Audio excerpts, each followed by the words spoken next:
Hey guys, and welcome back to part 2 of the Newcastle United fan interactions. You've seen the video earlier today. That was actually last night in America. Newcastle United Philadelphia's mag group actually hosted an unofficial fan event where Newcastle fans across the world can connect before the game tonight against Aston Villa. Right, hello. Harvey Barnes is now official. He will play tonight in some capacity against Aston Villa. I've already got a new signing through the door. And secondly, this today is the first of 3 official Newcastle United fan events. Every single one of these events is going to have Shola, Ameobi and Shay giving hosting a Q&A session. There's a good opportunity for fans to have a chat with former club players, as well as that Darren Eales is here today. We've got all sorts to get into. If you guys are new around here and you like what you're watching, make sure you get down there, hit that subscribe button, smash the like button, that's what you enjoy. Just in regard to these events actually, so there's 3 different ones. The first one, the club had actually sort of planned it today to try and get as many American fans in as possible. There are some UK fans as well, such as myself. The second one in Atlanta is just for everyone, and the third one in New York is dedicated for fans that have travelled across from the UK. So the club has tried to segregate fans somewhat to try and get different groups in for each individual session. But honestly, we've got all that to get into, so that's 3 different vlogs there. And on top of that, Newcastle, I've actually got approved a open training session. I'm allowed to go in, see Eddie Howe's training session with my own eyes and meet the players afterwards. That's going to be a vlog as well. I can't believe it. I'm so hyped for that. We've got plenty to get into. Let's get inside and let's speak to some fans. I won't need it.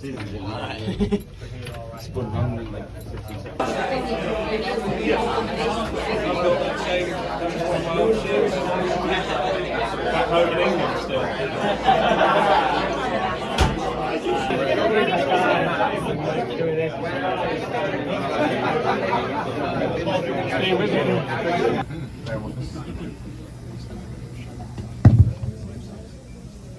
Good afternoon, everybody. Hopefully you can hear us at the back now.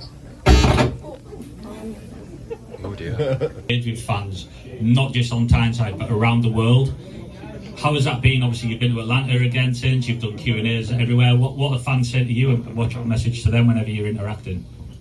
Well, the first thing is, it's incredible. We heard about, the chap and his son driver from Kentucky. I know everyone in this room has made sacrifices to be here this morning. And, it's that level of fandom that, we understand and acknowledge. We're an amazing club with amazing support locally. We've got amazing fans around the world. And I think one of our questions is how can we better engage with our supporters all over the globe, make them feel connected. And so part of, these events is a chance to chat with you guys. Give us any ideas you've got of ways that we can make you feel more connected, because we know you guys are just as passionate. And I think for us, it's about how do we bring the club and that sort of that feeling of connection to you guys so that you feel it even stronger. But, we couldn't be more thankful for the support we have around the globe. And for us, I think you guys will know it's really important. We've got to grow our fan base, because we grow our fan base, I hate to say it, but we grow our revenues, and that means that we're able to put a better team on the pitch under financial fair play. So for us, it's really important that we become as big a club as we possibly can. What does the short-term future look like for the club the next 12 months? Well, look, it's really exciting. That Champions League draw, just can't wait. 31st of August to see who we get, and everyone will have their favourite. I hope we get Real Madrid. That'd be great just to stuff them. But I think that coming to St James's Park on a European night, no one's going to want us. We're going to be in Pot 4, and it's an intimidating atmosphere. That feeling when the Champions League music's going to be played on that first home game for 20 years, I think that's going to be something really exciting. But I think we've got to also acknowledge that it's going to be a tough season in the sense that we are going to be competing in Europe as well as the league. We are still building the squad. Eddie and the team have done an amazing job, but I think, the reality is, we saw it last night with Chelsea, everybody else is strengthening their squad. So, that home atmosphere is going to be really important to us, because we can't take for granted just because we finished 4th last season. It's a whole new season. So I think, excited for the season ahead. I think we've got a lot of hard work ahead of us, but, it could be something really special with Champions League as well. Thank you to everyone involved for making such a special day for all of us Newcastle fans. This will definitely be a day I won't forget.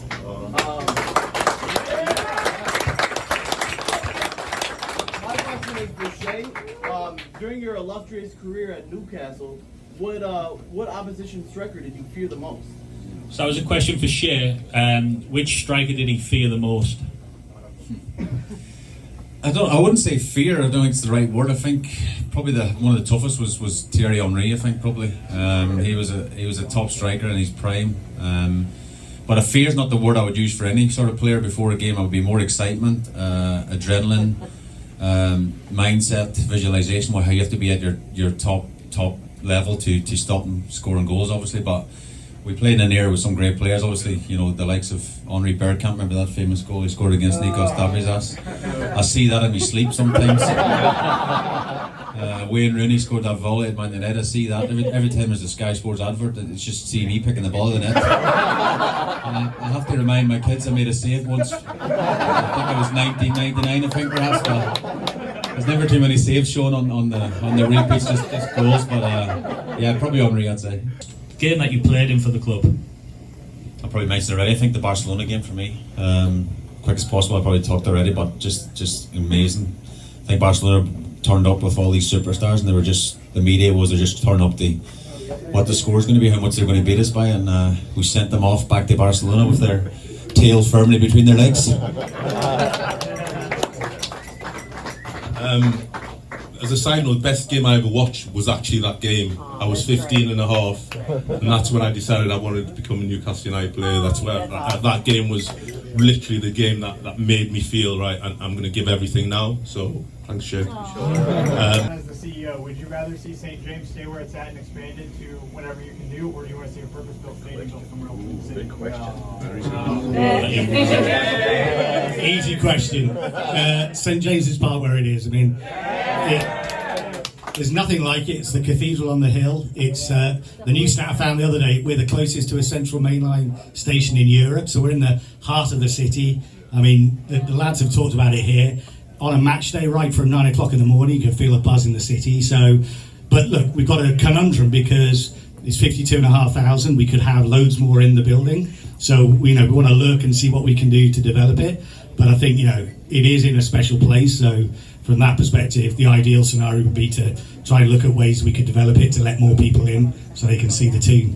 Being in Toronto, we've got like a fan zone where we watch the Maple Leafs or the Raptors. Have you ever thought about putting a fan zone outside of St. James's Park so people can watch on a big, especially an important game or a championship game or whatever, that people can come and just watch outside that can't get tickets inside? Look, and that's a great question, and that's the sort of thing we want to hear from all of our supporters, because we don't have all the answers. We're trying to engage with our supporters both locally and all around the world with ideas. So one of the things we've got is we know that we've got a massive fan base, an amazingly loyal fan base, but how else can we get people in the stadium? So we've got the Cellar Cup this season, pre-season on the 5th and 6th of August. We've got Fiorentina, Villarreal. So that's a great opportunity for us to let fans in the building that perhaps we can get another chance. We've had women's games at St. James's Park. That's blown my mind. We're in the 4th tier of the Women's League. We've had over 25,000 at games. It's just incredible to see.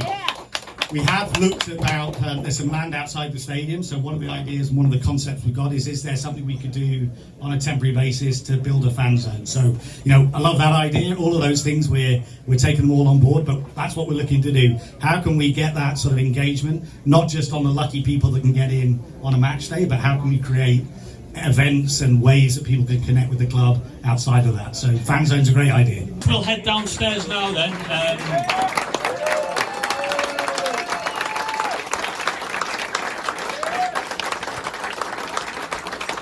By all means, get another drink, cool down in here, and like I said, do pop down and see them for a photograph. Don't all rush at once, but they'll be there for quite a while. So thank you once again, to Darren, Shola and Shay. Thank you to Matt and Sarah for organising the event and the supporters groups here. A massive thank you to everyone for coming and enjoy the game tonight.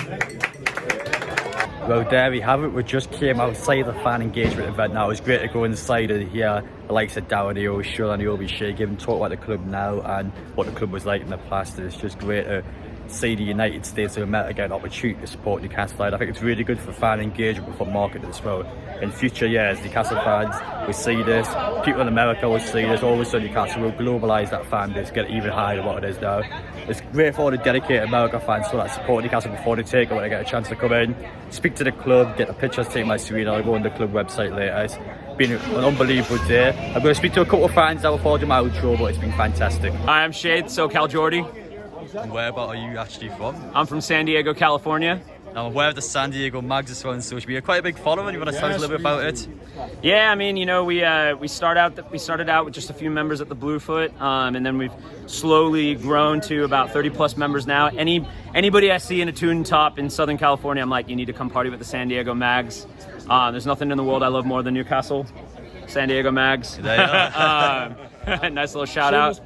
But yeah, you know, we have a good space in San Diego and a good support group. It's one of the best support groups on the West Coast. And I'm very, very proud to be a member of it and to help run it. And all the exposure and support that we get from the club and Premier League USA is just fantastic.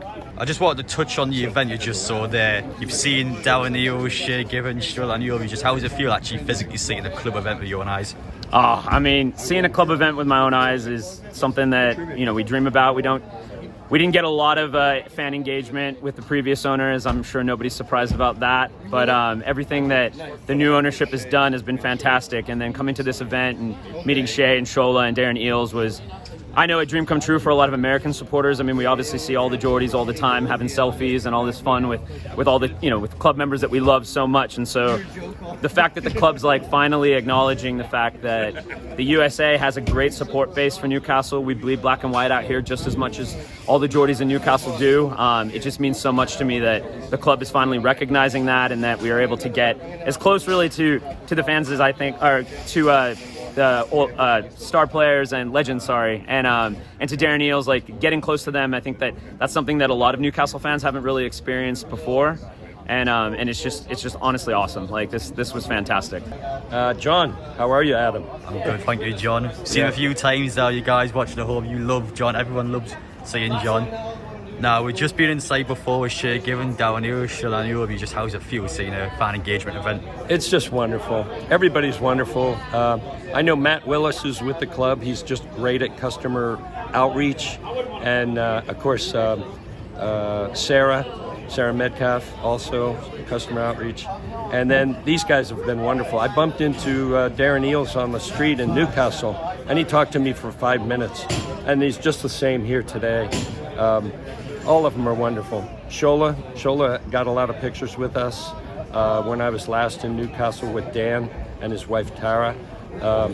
Yeah, they're wonderful. And what they've done with the club in terms of engaging with the fans, it's like night and day. It's just so wonderful. Yeah, really enjoyed it. Thank you. Well, I hope you enjoyed watching that today. I've showed you little bits and bobs inside the fan event now. Because of the fact that it is in Atlanta and New York as well with the same people, I kind of don't want to show everything just in case I spoil it for the other events. But I think it's important to kind of get through some of the fan questions because we know it's going to be different at different events. And it's just incredible to see the club in this capacity coming out and speaking to fans. Darren Eales, I think, is an unbelievable talker, someone that could hype the club up. I mean, you go in that room, Darren Eales, will talk for 10 minutes or so and you leave it thinking that Newcastle are the best team. I mean, this guy is so good at getting the best out of the club and just showing you guys what we can actually do on the pitch. It's incredible. Shay Given and Shola, of course, two players that have played in the Champions League before, had plenty of years at Newcastle. Of course, they're quite negative about the previous ownership, but are still positive now. They're happy for the club. Shola Ameobi does have a role at the club. He's actually dealing with loan signs, especially in the youth academy as well, so it's a good opportunity for him to kind of express how that line of work would work. And as for Shay Given, I mean, he is a legend, probably our best goalkeeper ever. So have a chance to see all of them is great. There'll be 2 more of these in the channel, guys. I'll show you little bits and bobs of each individual one. I wish you all the best. I'm going to head off back to the hotel now, get some sun cream on. I'm going to go to the tailgate afterwards. And tomorrow, you're going to see the Aston Villa versus Newcastle away day vlog. And then I'm going to cross to Atlanta, so it's going to be an overnight stay vlog tomorrow as well. Stay tuned, plenty coming up. Thank you for watching. See you in the next one.